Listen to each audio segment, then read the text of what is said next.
All right, let's talk about another basic real estate concept that I think eludes many people.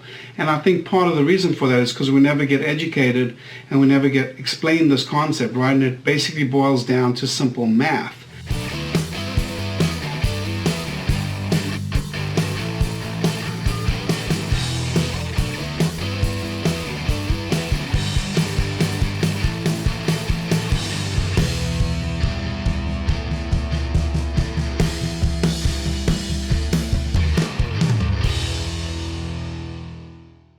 If you are currently renting and you do not own a home, and let's say you're paying $2,000 a month in rent, you need to understand that if rents go up at just 5% per year, then in just 15 years, your rent will double and be $4,000, right? So 15 years after that, it'll double again and be $8,000.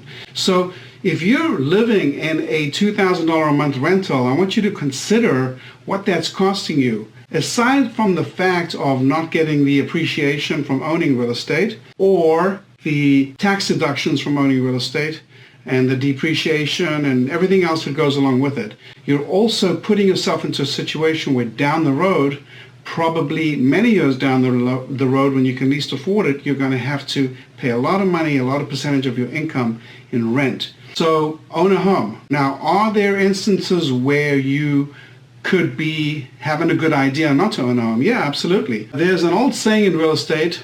It says, buy utility and rent luxury. What does that mean? Well, let's say you live in a nice place. You live in an intracoastal home, you live in a home overlooking the ocean, or in the great location, great part of town, right?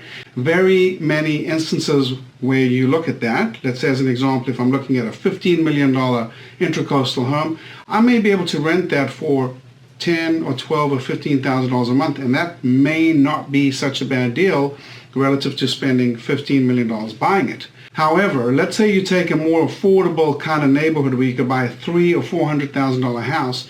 Most of the time, if you look at your payment, you'd be better off buying that than renting it, because your payment for a purchase will be very similar to what it would be to simply rent that house. So if you simply stayed in that house for 15 years and you were a renter, your rent would double. But if you stayed in that house and you were owner, your mortgage payment would be the same. That's assuming that the house didn't go up in value. Now, if the house went up in value, which it should, also double in 15 years, then let's say you bought that average $300,000 house, it would be worth $600,000 15 years later, versus your next door neighbor who may be renting and they would have their rent double and have no equity, right? So it's kind of a no-brainer. If you can buy a house and your payment will be equivalent or a little bit more than rent, then always buy it if you're going to live in it, because you get a lot of tax deductions for doing so, and you get the appreciation. You don't have to worry about anyone increasing your rent or telling you have to leave. Ask any renter who's been in a situation where the landlord comes and says, hey, I'm sorry, I'm selling the house, or hey, I'm sorry, your rent was $1,500, but we have to increase it to $2,200, and that renter is now in a chaotic situation where they have to run out and scramble and try and find something else. Owning something will put you into a situation where you won't have to think like that, right? So there are certain circumstances where it may make sense to rent more than to buy. As an example, right now in South Florida, a lot of the markets I see, it's actually more advantageous to rent than it is to buy, because rates are high and because prices are so high.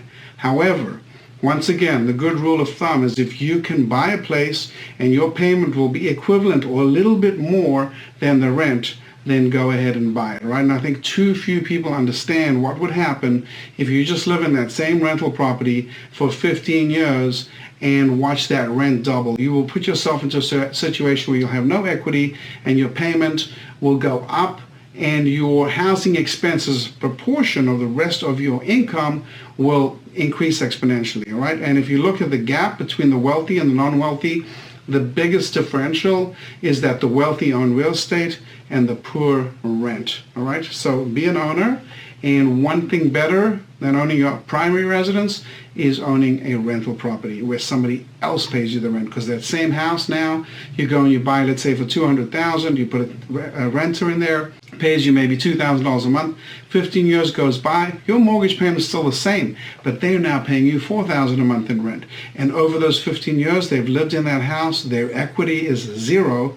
Meanwhile, your house has doubled in value, right? So buying a rental property is probably one of the smartest moves you can make to increase your net worth and to increase your income. So start out looking for affordable entry-level homes in the city or state where you live, where you can find something close to the 100 times rent rule, and then go out and buy your first rental property. All right, so if you enjoyed this video, make sure you hit that like button, and if you want to see more videos like this, hit that subscribe button, and I look forward to seeing you on the next video.